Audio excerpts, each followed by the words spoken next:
Thank you to all of you who are here ready to go on time. While we are waiting for others to join, I invite you to use the chat. Let us know where you hail from, your school site or region. And we'll get started in just another minute or two. So please feel free to use the chat and let us know where you're joining from.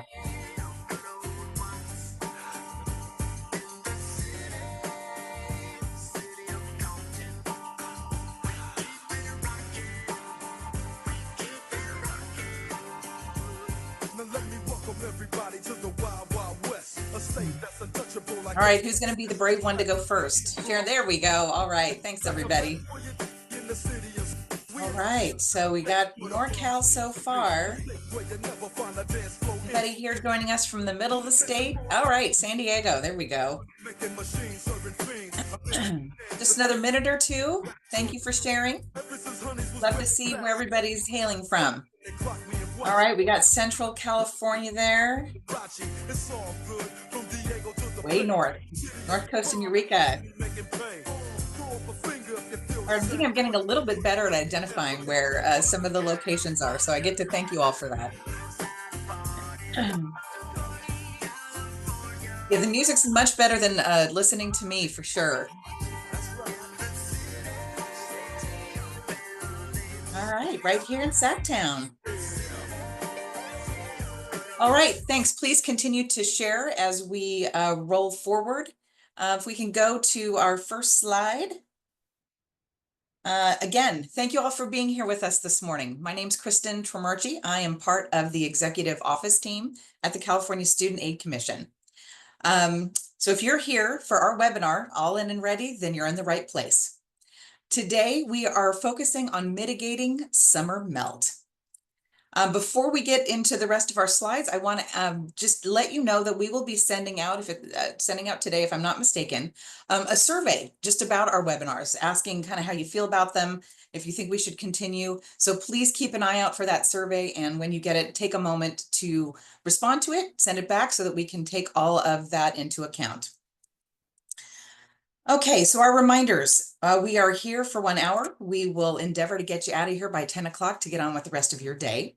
While we are using the chat for sharing information with one another, if you have a specific question during any part of our webinar today, we ask that you please use the Q&A. We have staff standing by ready to answer your questions, and we find it much easier to do that when we have the opportunity to answer the question directly below, or give you the answer directly below your question.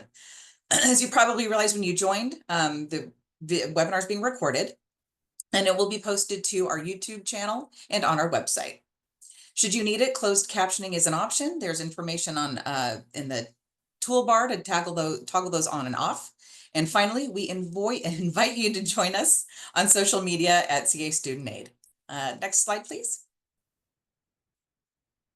So for anyone who's unfamiliar with this California Student Aid Commission, we are the principal state agency responsible for administering financial aid programs for students attending public and private universities, colleges, and career technical education schools in California.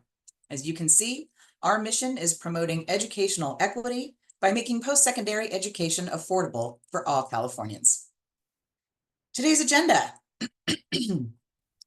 For our welcome and opening remarks, you'll be hearing from our very own Executive Director, Dr. Daisy Gonzalez, and our Commissioner, Juanita Doppelmoore. CSAC staff representing will be Dr. Jessica Moldoff with a Race to Submit update, and Sarah Brooks from our Outreach and Marketing team talking about storytelling for outreach. You will also hear from our partners, Jenny Vu and John Wang. And finally, we'll wrap up with our Chief Deputy Director, Catalina Missler. So with that, Dr. Gonzalez, take it away. Good morning, everyone. And CSAC team, I love the music. Thank you, everyone, for joining us this morning. My name is Dr. Daisy Gonzalez, and I'm the Executive Director of the California Student Aid Commission. And every webinar that we have, we include one of our commissioners because we want to bring our commission closer to you. This morning, we're joined by an exceptional leader.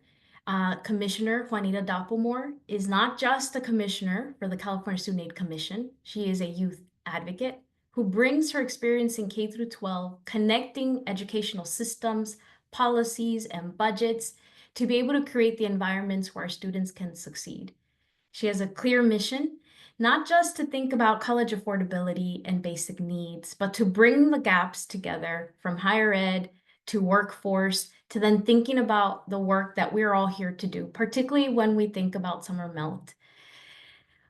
Commissioner Doppelmoor has gone above and beyond as a commissioner. She became a trainer for our Cash for College events. She has hosted several college fair events in her local community and has focused on the essentials for affordability and creating an ecosystem in her community.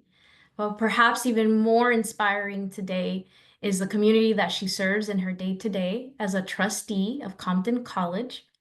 She is an alumni of the University of Washington and has spent her entire life in public service, not just in her local community today, but she has served our nation in the U.S. Army as a finance specialist and family readiness group liaison. Throughout 4 years of active duty and 4 years in the reserve service, Commissioner Doppelmoor has been stationed both domestically in California and abroad. She is a leader statewide here in California in her local community, and I'm honored that she's joining us today, not just from one community that we need to hear from today, for a community that's important to all of us, particularly as we are trying to serve all Californians in our state. So Commissioner Doppelmoor, thank you for joining us and welcoming everyone who's joining us here today. Thank you, Dr. Daisy Gonzalez, and my fellow CSAC staff and our advocates here at Unite LA, as well as our San Jose CalSTOP today. Not just the CalSTOP LA, but the entire consortium of CalSTOP, our CalSTOP communities. Again, good morning. My name is Juanita Doppelmoor. I'm the commissioner serving here as the general public representative here at the California Student Aid Commission. As Dr. Daisy Gonzalez mentioned, I am also a member of the Board of Trustee here serving on the Compton Community College. I am a parent. I have a student who is also attending community college. So for our advocates, our students and families that have gone through this process, I am also going there with you. I have been there, and I'm also serving to help be an advocate for our families and students and answering those questions and lifting their concerns that they might have as they embark upon this endeavor. So again, thank you on the behalf of our director, Dr. Daisy Gonzalez, my fellow commissioners here at the California Student Aid Commission and our staff today. I want to thank everyone for being here again and express our gratitude and appreciation for the work that you all do, serving our community as well as our students and families here in our complex region, our state of Northern and Southern California. Thank you to the commissioner and staff on the incredible work that you are doing, helping students to access financial aid and readiness as they pursue these endeavors for matriculating from high school into the community college or our 4-year segments. We want to thank you for the work that you do with helping to address the questions, the concerns that our family, our students, and our advocates have as these students raise these questions. Is college for them? How do I pursue college affordability? Our students are faced with housing needs, food insecurities, and also one of the greatest challenges that our students are facing is financial equity. How do I afford college affordability? Do I see myself as someone that is college ready? Is college ready for me?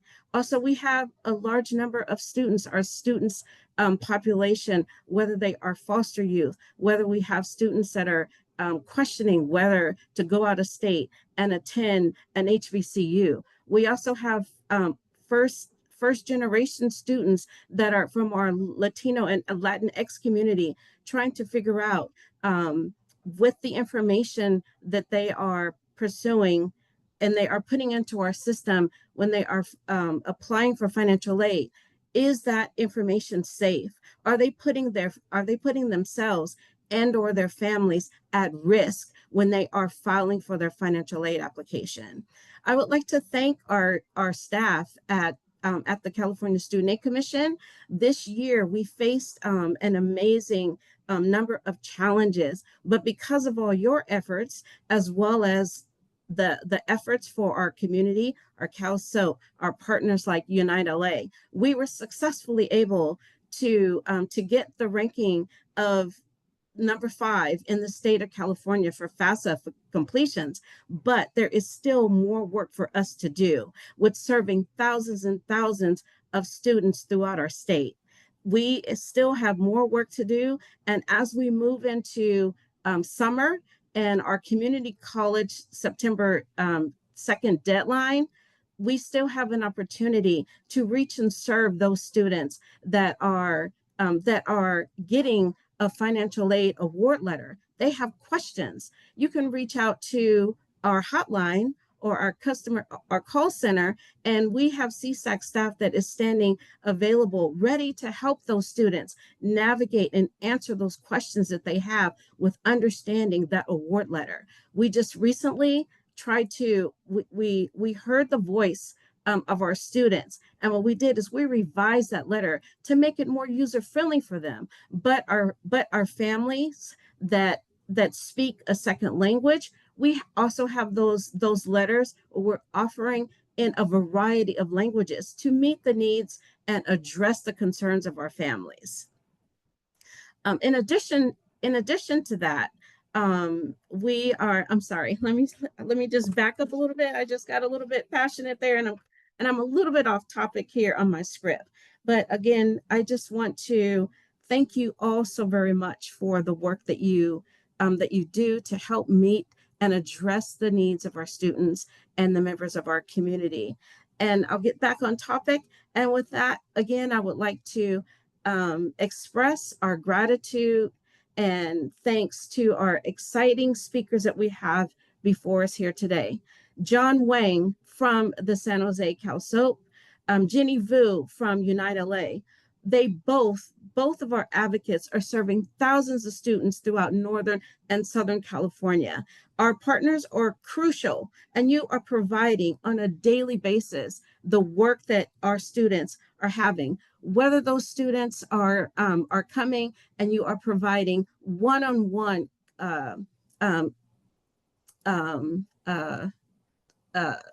I'm sorry, I'm getting a little emotional here. You are providing our financial aid workshops for our students. You are also, over the summer, you are helping our high school students that are in preparation to applying for college, whether you are helping them to fill out their college, their FAFSA ID, helping those parents with workshops in our communities. You guys are addressing those needs, and we support you. That work is very critical to our families, our students, and our segments. And each and every day, you are providing this support to help make sure that our students are successful and they are reaching and bridging the gaps with all the challenges that they're facing as they pursue higher ed. On a personal note, addressing some of the challenges that our students are facing, we are having the class of 2025. They are about to attend their graduation commencement ceremonies. Those students are concerned about their families and their parents, their safety, whether they are able to attend those commencement ceremonies with their students or not. And that is a real concern. And I just want you to know that the California Student Aid Commission and all of the advocates here, we're working together, and we want to make sure that we are ensuring your success and your safety, also with your information as you are pursuing your financial aid. And again, with that, I would like to, again, thank you so very much for our speakers today. And I do apologize for expressing my passion and getting a little bit off script and off topic.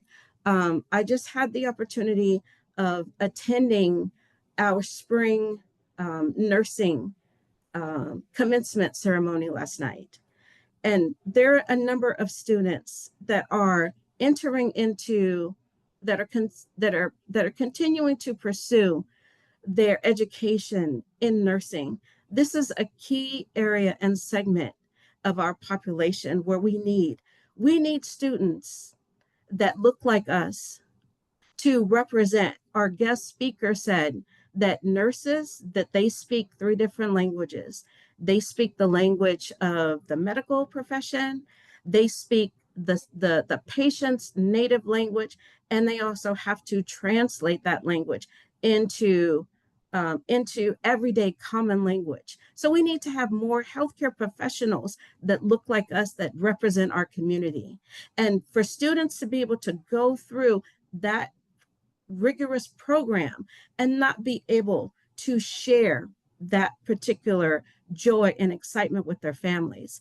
It is very heartbreaking. This is the times that we are in today, and it's more instances and stories like this as we have members of our community that are being targeted, and they're not being able to share the success and all the work that they do and their efforts in pursuing the workforce development, our families, our careers, and also upward mobility. And it is key for students to see themselves attending higher education, whether it's a 2-year or a 4-year degree, or in our career technical education, because we need a strong workforce. And healthcare, that's just one of the key elements and segments, but we have many, many, many more. So again, I would like to thank our partners and our practitioners that are boots on the ground, that help us do this work to address and meet the needs of our students, our communities, and just all the residents here in our great state of California. So again, thank you, Dr. Daisy Gonzalez, and my fellow commissioners and the CSAC staff, and I will turn it back over to you. And thank you for allowing me to go off script and express my passion for this work that we all do today. Thank you so very much. Thank you, Commissioner Doppelmoore, and we love the passion. I hope you catch up on all the chat comments, and thank you for joining us today. Colleagues, I was checking out some of the chat features, and I just want to clarify the purpose of the webinar and then remind us all, hopefully, that it is a webinar that's open for everyone. The webinars are typically a space where we're creating community. The majority of our attendees are those financial aid college access professionals, either in K through 12 or higher ed. But oftentimes we also get students and parents who join because they don't know where else to go.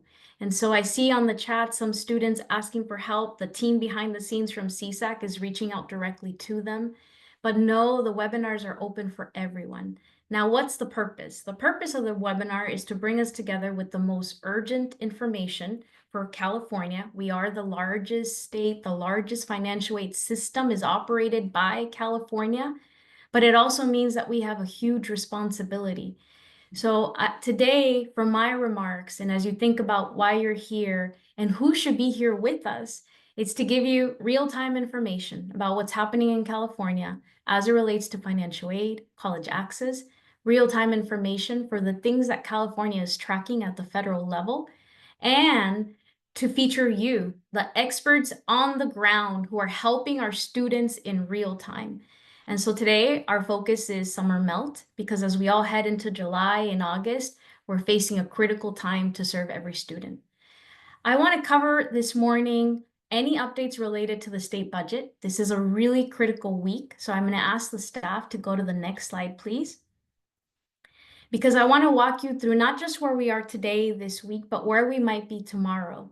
I first want to start off by thanking Governor Newsom for the proposed May revise, which currently funds all the caseload, meaning you all did such a great job in reaching students that we actually had more students qualify, particularly for Cal Grant this year than in prior years. And as you all know, Cal Grant is an entitlement, meaning the state of California must fund it if students are eligible and they meet all of the requirements. So in an estimated number of students, this is what it looks like. Over 612,000 unduplicated students will be served in the year 24-25, particularly in 2 programs, Cal Grant, the biggest entitlement here in California, state funded, and the middle class scholarship. This is a really big announcement because in a year like this in California, in a fiscal situation like this, we could have seen reductions, particularly for programs that are not entitlement programs. So for that, we're really grateful to see that we can maintain all of our students supported in 24-25. I'm going to go to the next slide and show you where current budget negotiations are right now. And I'm not going to cover everything because they're still negotiating. But on Monday, on Tuesday, the Assembly and the Senate unveiled their own deal, their own negotiations. They are now currently in the process of negotiating with the governor, the final budget. They have until June 15th here in the state of California to pass a formal budget for 25-26. And so we wanted to show you what the deal is looking like as it relates to 25-26 caseload.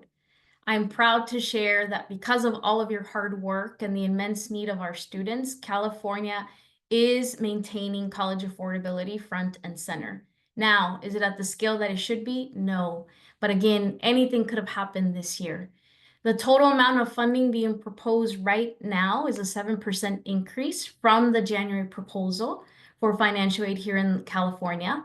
So approximately 2.8 million general fund. And I always like to think about dollars more in human beings. That means with this increase in funding, we will be able to serve many more students for Cal Grant. These are current projections from our team. So I want to thank Dr. Moldoff, who leads a lot of that work. And as we're sending over numbers to the Department of Finance and the legislature, we are showcasing the work that you all are doing and then advocating for the students behind that work.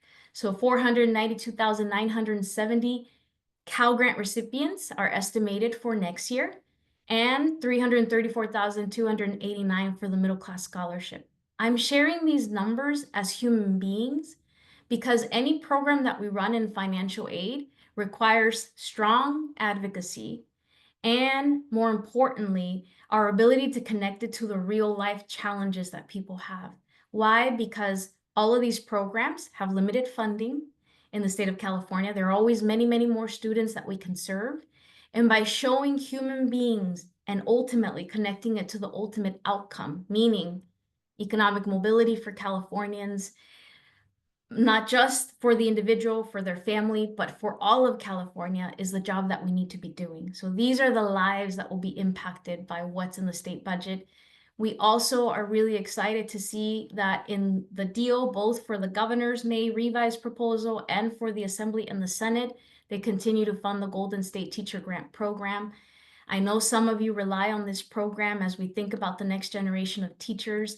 This was a program that ran out of funding, and hopefully in this year's budget, it will be maintained for another year.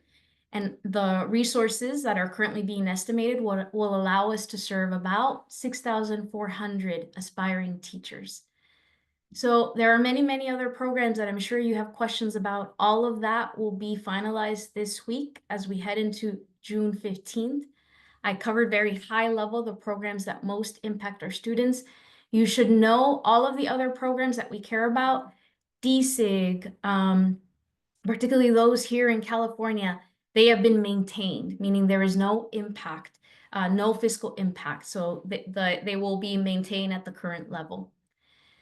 I will look for any questions that you may have in the chat as I log off, but I want to end my remarks by acknowledging the elephant in the room. And I think Commissioner Doppelmoore started to share that passion and reminding us for that compassion that we need to have for our students and families, especially for all immigrants, refugees, and mixed status families. So I want to ask the team to go to the next slide. Every week, I can tell you that I receive student emails. It's usually because they have a problem getting through our processes, but this month, it's because they're saying thank you. And so I woke up to read one email from one student, and I want to share what they said in their email to me, because they share their life story, both as a first-generation college student, as the child of immigrants. And these two sentences really caught my eye in this extensive email. First, the top email was just to share the story and to say thank you to all the staff that helped this individual along the way. And then the student shared, "I'm now the first in my family to graduate from a four-year institution. I will carry it as a badge of honor for those who didn't make it. And I will carry it as a beacon of hope for my brothers, who I hope will also get a chance to achieve higher education and receive financial aid. Thank you to you and your team. I'm sharing this with you because right now, we are seeing everything that is happening here in California and in other states. Many of you are on the ground, not just serving those students, but joining families and students in peaceful protest. And I just want to share where I'm coming from and where I think we're headed, because we just covered the state budget, but I've got to tell you, we are just surviving. We are not thriving. And so for me, I come from a journey and an experience that I've shared with some of you in the past, but what you don't know is that professionally, I was that teacher. I started off in a 3rd grade classroom. I've taught at 3 different institutions, teaching students who were seeking their baccalaureate degrees, and most recently taught doctoral students at the CSU. My role and my purpose in life is very clear. I am a public servant. And I want to serve this state, not just in good moments, but in an economic crisis. And I've worked during an economic crisis. I have seen the aftermath of what it looks like to have to rebuild. That middle photo that you see on this slide, that was me at the age of 24, working for the State Budget Committee in 2009, 10, and 11, when the state was dismantling everything, including financial aid. I have a very clear moral compass. I carry the gratitude and the privilege of what it means to serve the students that I have served, the colleagues and the educators who remind me to keep going. But there is no other way to put it this morning than to just say, colleagues, we are in the front lines, and we are in the front lines together. And I think we all know that leadership is not about resumes, it's not about job titles, and it's not about specific segments or organizations. It is about our own consciousness. And what I mean is that little voice in the back of our heads, when we all realize that we carry big privilege because of where we were born, the language that we speak, or the educational badges, as the student put it, that you earn. There is no other way to put it when humanity and democracy is at risk than to say we are in the front lines and we must act. That inner voice that you hear requires us to just listen closely. And that's what I mean by consciousness. It's not a political consciousness. It's just a consciousness to know right or wrong, and then to then act. We have all seen universities and districts, maybe some of you work for some of those institutions, who have folded under pressure, removing things from websites, eliminating positions. But we have also seen what it looks like when communities rise, when they are in the front lines together. We are no longer managing a crisis. We cannot let this crisis be managed. We have to lead through it.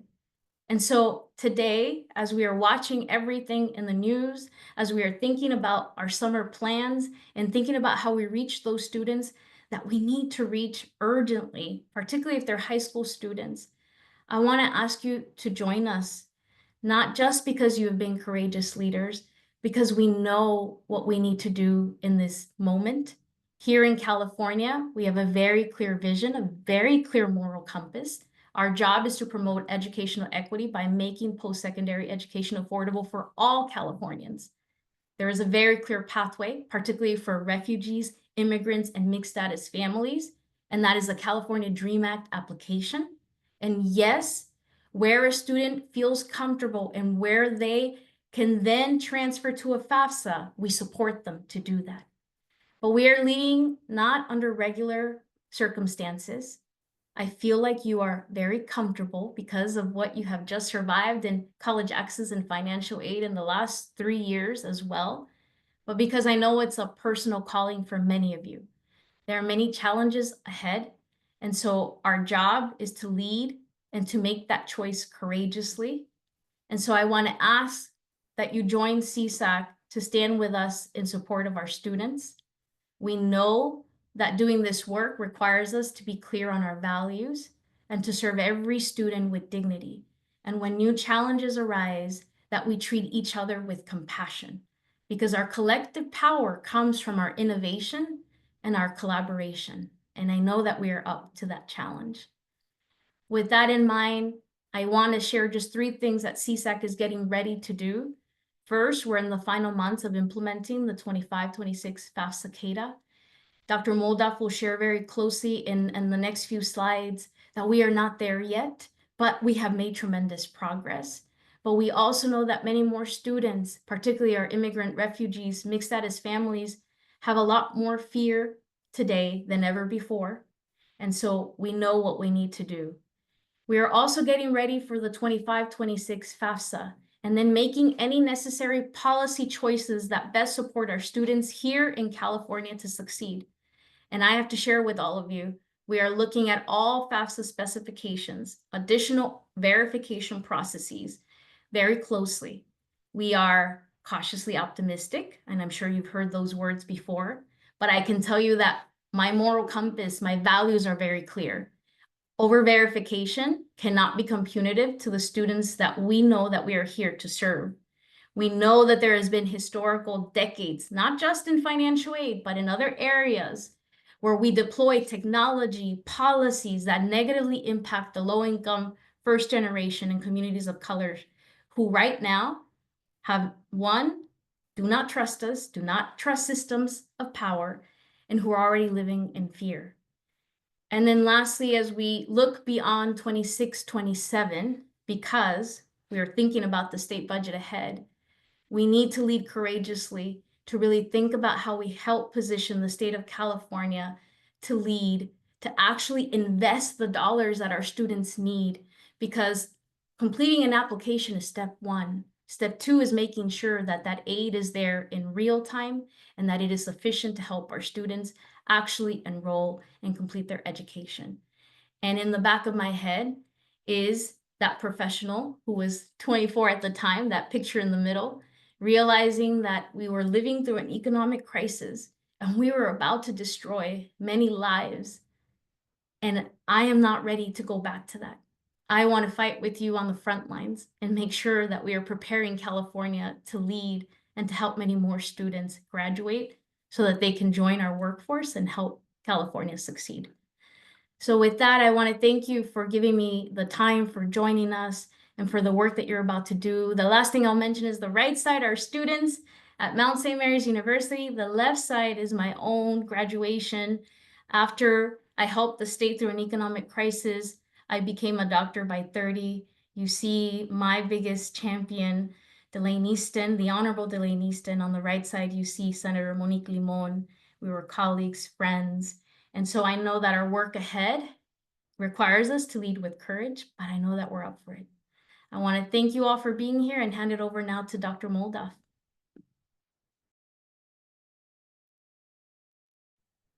All right, thank you, Dr. Gonzalez. So today will be a lot of the same data that we've been enjoying recently. So next slide.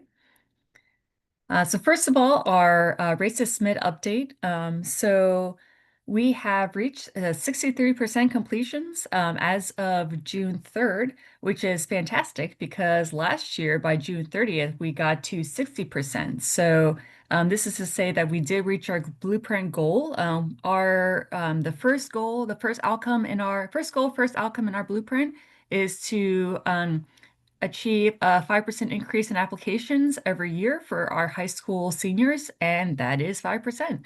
And we haven't even gotten to June 30th yet. So looking forward to seeing what more we can do in order to get closer to, again, the 23-24. So that year is here by comparison, still about 4 percentage points behind there.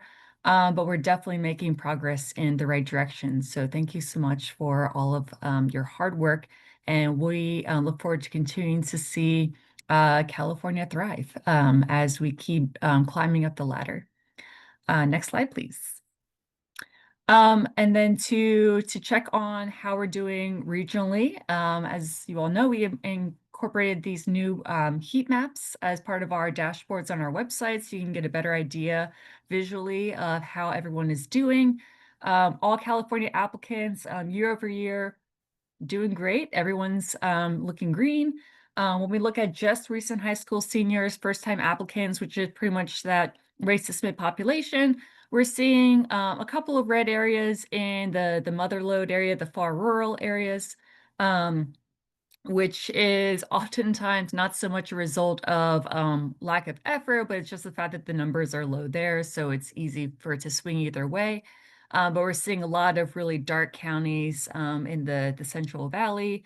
And then this is something that we're going to continue stepping into the 26-27 cycle by keeping an eye on how we can make sure we have even more deep green counties as we, again, continue to progress across the state, not just in those counties that have been doing well this whole time. Next slide, please.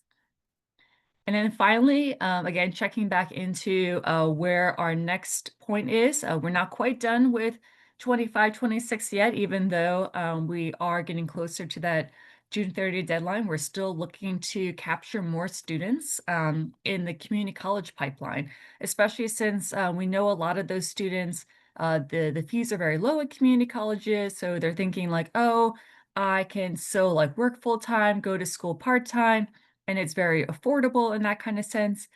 But it's not necessarily the quickest path to economic mobility, to growth, to completion. The longer it takes, I mean, the longer it's going to take, the less actual impact it will have on their lives sooner.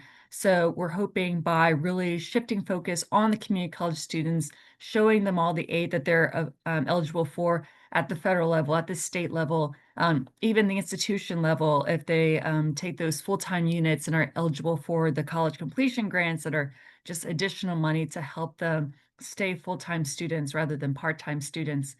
Then that's something that we can really move the needle on progress for those students who may be on the cusp of being able to become those first-generation graduates from four-year institutions, sitting to start the community colleges.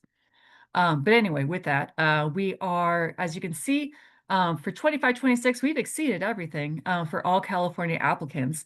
It is really just these new students that we're trying to increase the numbers for. On the right side, we have the filter by first-time students to the community college students that we are seeing a little bit of a lower gap there, a lower completion rate there. So we're really hoping that some of our marketing efforts will really move the needle for those students. And for those marketing efforts, I'm going to pass it to Sarah Beth Brooks. She is one of our outreach and marketing coordinator. So she has some really exciting information about how we're trying to do a little bit extra this time to reach those students. Thanks so much, Dr. Moldup. I appreciate everyone's remarks so far, and I really want to echo the passion that folks are bringing to this conversation when it comes to serving especially underserved populations. As somebody who comes to this work with a whole lot of privilege, I find it to be my privilege, two different uses of privilege, to be able to serve students, especially those students who need access to financial aid. And today we're going to talk about one of the best ways that you can do that. We've conducted market research in order to determine some of the best ways to reach our students. And that market research has told us that storytelling is incredibly powerful. And so I want to make sure that you walk away from today's conversation knowing that there is power in your personal story. Students want to see themselves reflected in success stories. Your story about how you got financial aid when you went to college, or how somebody helped you to fill out the application, or how you had a mentor who was crucial in your academic development. Those stories really matter. And what also matters is modeling the good and the bad. If we only tell stories of success, students are going to be like, that's a dream, that never happens, right? And we want to make sure we acknowledge the fears and the worries that our students are facing, especially immigrant students right now, especially first generation students. I still hear people on social media every day say the Department of Education is closing, so why would I even bother to apply for FAFSA? We need to address those fears and concerns head on. If we avoid them, the students won't trust us. And so that is a part of good storytelling. And we can also use that to pivot to the resilience that we have each found in ourselves and in our communities to be able to address the concerns and anxieties that we have faced. You want to make sure you explain the help and the helpers. I'm going to model that for you in a second. And to be concise and to be relaxed and informal. If you are talking to a student and it sounds like you're talking from a script, the student's going to catch on to that. I'm sure that you've had that experience before with students where they're like, I'm not sure I trust you because I'm not sure that the information you're giving me is authentic. Authenticity is way more important than perfection when it comes to this. The language that we use internally to talk about this is hardwired messaging. So you want to be speaking directly to a student's emotional concerns, their fears, their worries, acknowledging those fears and worries, saying, I see you, I see that this is difficult for you, and I'm here to help. So if I can get the next slide, I'm going to model that for you right now. This is the speech I give in all of our Cash for College presentations and our Train the Trainer presentations. Here's some pictures of me over the course of my academic journey. When I was young, my mom was studying at American River College, which is here in Sacramento, and then at UC Davis. And I spent a lot of time with her in the classroom because she was raising my sister and I on her own, and she didn't have good childcare. And so I grew up in those classrooms. And when she graduated, she put her graduation hat on me as a cute little picture here. And now this is one of my favorite pictures from my childhood. And then when I graduated high school about 8 or 9 years later, I didn't quite know what I wanted to study. It was never really a question of if I would go to college. I watched my mom go to college while I was growing up. It was more of a question of where I would go and what I would study. And I didn't know what I wanted to study. And so I went to community college. My mom said, that's a cheaper option. We can afford it as a family, and you can explore different things that you might want to study. And at community college, I found so much help. I took a workshop at the financial aid office that allowed me to fill out FAFSA. I didn't know there was going to be financial aid for community college, but I got what we used to call the Board of Governors waiver. It's now called the Promise Grant. I got my tuition and fees waived. I also got a Pell Grant, which allowed me to be able to pay for some of my living expenses so that I could focus on being a student full time.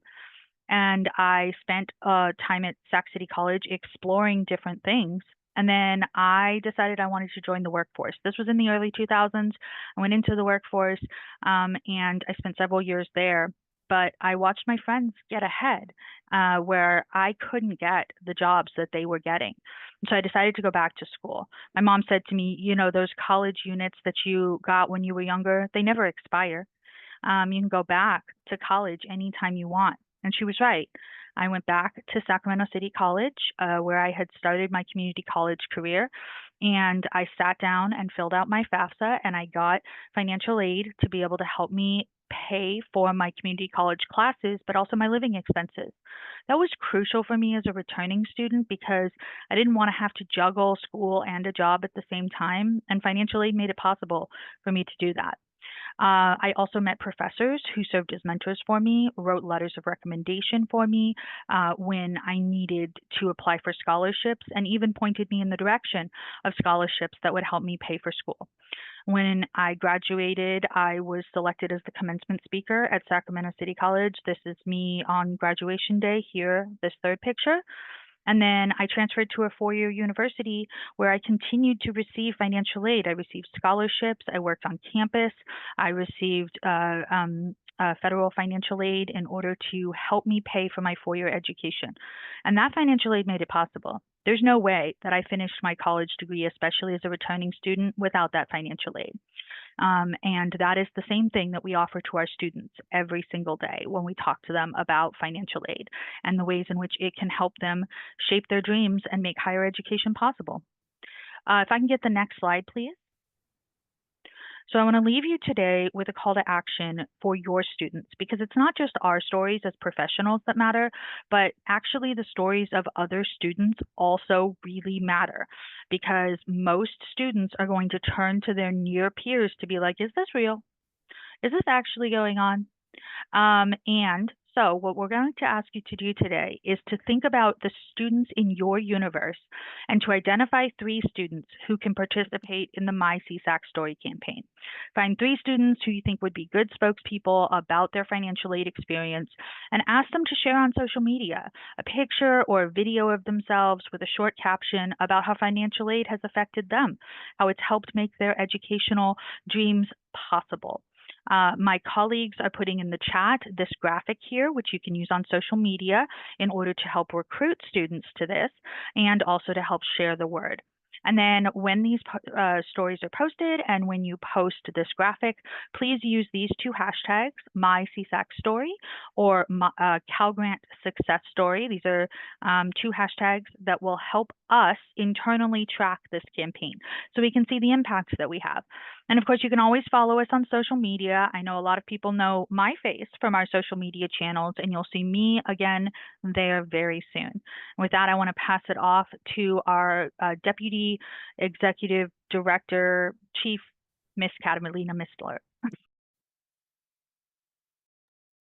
Thank you, Sarah Beth. Thank you for sharing that story. And yes, stories are so important, especially those of you who work with students and hear their stories and share stories with other students on how they can be successful even through challenges. So I want to thank all of you for joining today. I'm very grateful that you're here today. It's summer vacation for many of you, and you're here today knowing the importance of getting information and updates to share, especially during these difficult and challenging times for many students and families. We're grateful that we have you. We consider you as partners of listening in and knowing the work that you're doing. And we're also grateful to have our partners here today to share their work that they do with supporting students and families. And they also have advice for you to continue pressing forward and serving low-income students during some of these challenging times. Each year, the Student Aid Commission, we look at the applicant data to see which students don't complete a financial aid application and they don't enroll in college or career training. And we see the same demographics year after year. They're the low-income first-generation students and adults in marginalized communities who choose not to apply. So we know this summer has more challenges with fears spreading across the country and for undocumented immigrant families. And we empathize with sometimes the decisions that they're trying to make of sending their students off to college. And their priorities right now, from what we hear, is they want to protect their children. And it may be choosing not to apply for college this year or even for financial aid. So this is difficult, especially when higher education was a priority for them. This is where the work comes in for us and for our partners who work day to day in reaching out to these students and families to continue encouraging them to go to college and apply for financial aid. These partners are on the ground, they're hearing the stories, and they're taking action to help encourage these students. So let me introduce some of our partners today who'll share their dedicated work and what they do and how they inform families about the promising practices and tools that they deploy, and also in critical, to avoid summer melt and to get those students through the finish line. Today, we have John Wang, who's the academic coordinator from San Jose Cal SOAP, and Jenny Vu, who's the education system strategy director from Unite LA. John and Jenny, let's first start with a little bit of background about yourself, and then we'll go into the questions that we have for you. John? Thank you, Catalina. My name's John Wang. I'm the academic coordinator with Cal SOAP in San Jose, serving the Eastside Union High School District. Our program's at 4 high schools. We do financial aid throughout the whole district and in the region through the Cash for College campaign. I graduated from the Eastside High School Union High School District, so I'm happy to be back in the community doing this type of work. And I'm currently a counseling student at San Jose State University, so really happy to bring some of that expertise into the college access field and just to support our students through this difficult time. Thanks, John. Good morning, partners. I'm Jenny Vu. I'm the Director of Education System Strategy at Unite LA. We're a nonprofit that works at the intersection of systems change, policy, and programs to drive education and workforce equity. In this role, I specifically work on the systems change department to transform and align public systems to achieve equity. And my portfolio consists of community schools and college access initiatives. And before we transition, I just want to acknowledge, I'm sorry, I'm going to get a little emotional right now, to acknowledge the deeply heart-wrenching attacks and raids against our hardworking, beautiful immigrant community here in Los Angeles. Many of our students and families that we serve are being directly impacted emotionally, mentally, and in many cases, physically. Just this week, during the time that should be filled with celebration, right? Because there's culminations and graduations across LAUSD. Both my kids actually culminated that as well. Many are instead living in fear instead of being able to sit in celebration. I am thankful that LAUSD directed its own police force to establish perimeters of safety around these graduation sites and to intervene if there were federal agents on campus.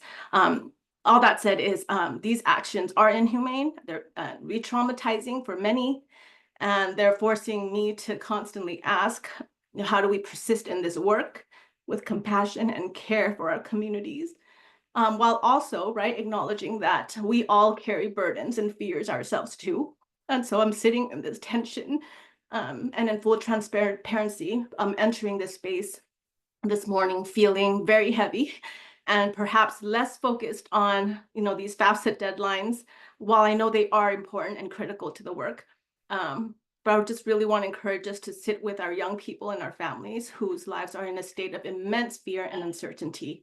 And thankful even, Sarah Beth, for what you just shared, because I think that is our priority right now, is to first listen and to show up with empathy, to be present, to create spaces of safety for our families. So I just needed to acknowledge that. So thank you. Thank you, Jenny. Thank you for sharing that with us. Okay, so let's get into the questions. So the first question we have is, what did you observe that your organization or your region did well in reaching students and families to complete financial aid applications? I can, Oh, go ahead, John. I can start us off. In the San Jose region, financial aid completion is a community-wide effort that involves school staff, financial aid representatives from local colleges and universities, our local community college outreach teams, and CalSOAP's college success coaches, as well as numerous community-based organizations. Our collaboration is based on forwarding a consistent message to all students that your future is worth investing in and you deserve all the financial aid that you qualify for. Here in San Jose, we want all students to not just apply and receive the aid they're eligible for, but also to feel confident in their understanding of the process so they can make financially informed choices as they set and pursue their post-secondary goals. Many of our students are trailblazers for their friends and families, and we want them to really feel empowered as they lead the way for everybody who's following behind them. So to this end, we've embedded financial aid into the 12th grade economics curriculum. This has increased the number of small group school day opportunities for students to complete their applications with counselors, with CalSOAP staff who can offer direct support. During this unit, it's a unit now in the class, students also learn about how aid eligibility is determined, how to create a budget for college, and also have some time to apply for scholarships. Outside of the classroom, there's a lot of work pushing for our Cash for College campaign, which we host in fall and spring. These are family-focused workshops with language support held in the evenings at our high school campuses, where we're able to engage students and families head-on in person, right? So Cash for College is a valuable opportunity for us to bring parents into the process. We know that college is a family decision, and sometimes it can be really difficult for our parents to engage with our program due to work schedules or other obligations. Cash for College has really allowed us to deepen these connections, and our events are directly supported by outreach staff from our local colleges and universities. They bring an indispensable wealth of knowledge and expertise to our workshops, helping address difficult student situations. Like this year, we've had to navigate complex conversations around status, especially with students from mixed status families. Having that trusted staff present and having our community aligned towards this goal helped us create a safe and supportive space where students can hear from one another, hear from experts, and really feel much more confident in their post-secondary planning. As a program, this year we've pushed big for Cal Kids registration. For many of our parents, college affordability can sometimes be a sensitive and unfamiliar topic. So Cal Kids for us has been a low stakes entry point into these conversations. Takes just a couple minutes to check eligibility and to register students. And from here, we've seen more sensitive conversations begin to emerge, like those around status, finances, anxieties. Right. So I just want to share a quick anecdote that kind of shows how we've been working on the ground. During one of our Cash for College workshops this year, we had a big FAFSA crash, so the whole website went down. Students and parents who dedicated time for the event started leaving. Many were pretty frustrated, and understandably so.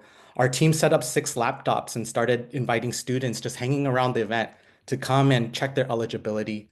We had a 10th grade student saw that he had $500 in his account, so he went to go tell his friends. They came together after their sports practice to set up their accounts. So we're seeing a lot of momentum on the ground, word spreading from students to other students, and they're getting that exposure to financial aid well before senior year. So just to sum everything up, we're working to build relationships, not just with students, but also with each other. All the professionals doing the same work in our region, because that's really where our power lies, right? And by working together, we've been able to increase awareness of financial aid, share the most up-to-date and accurate information, and to be there as a consistent support for when different challenges have emerged. Thank you, John. You answered all those questions. Jenny? So serving as the LA County Regional Coordinating Organization for the Cash for College campaign, I would say that our most important and effective strategy is building capacity through strong partnerships with school-based staff, right? Because as the RCO, we are not school-based, so we rely on these partnerships to advance the work. And these partnerships just create a network of support for our students. It's kind of like a web of different access points that allow them to connect with multiple adults during the process.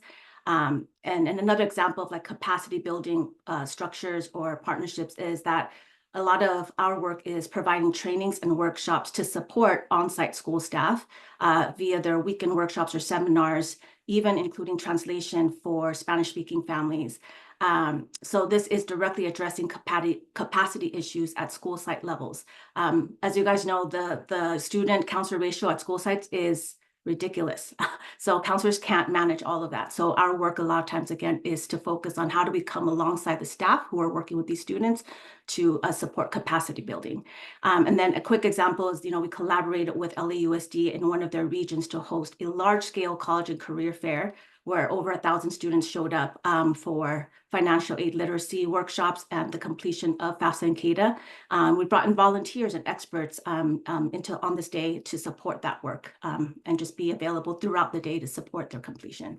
And then just really quickly, I think another effective kind of strategy that we recognized or observed was just the fact that incentivizing partnership really does work.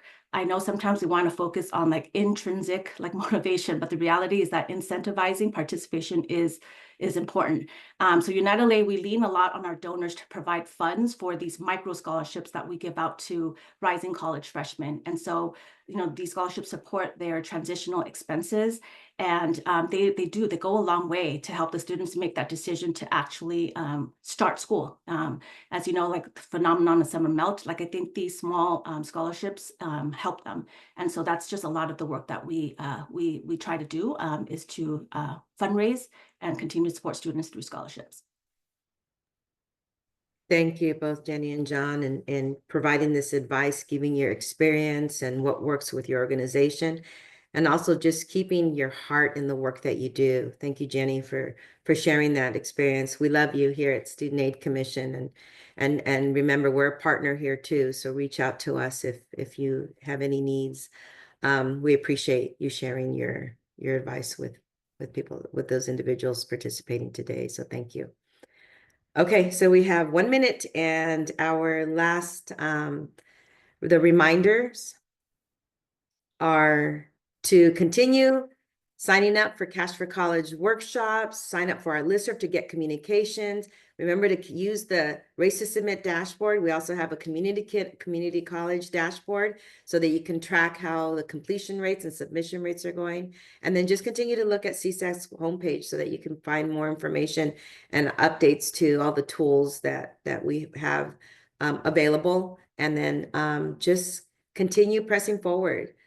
Continue moving in the direction you're moving to help these students and families, and continue to encourage these families that even with fear, if they may feel the fear, how important education is, and they can take one step at a time, but show them the love, continue to show them the love that you have. We appreciate all of you and all the work that you do. So thank you.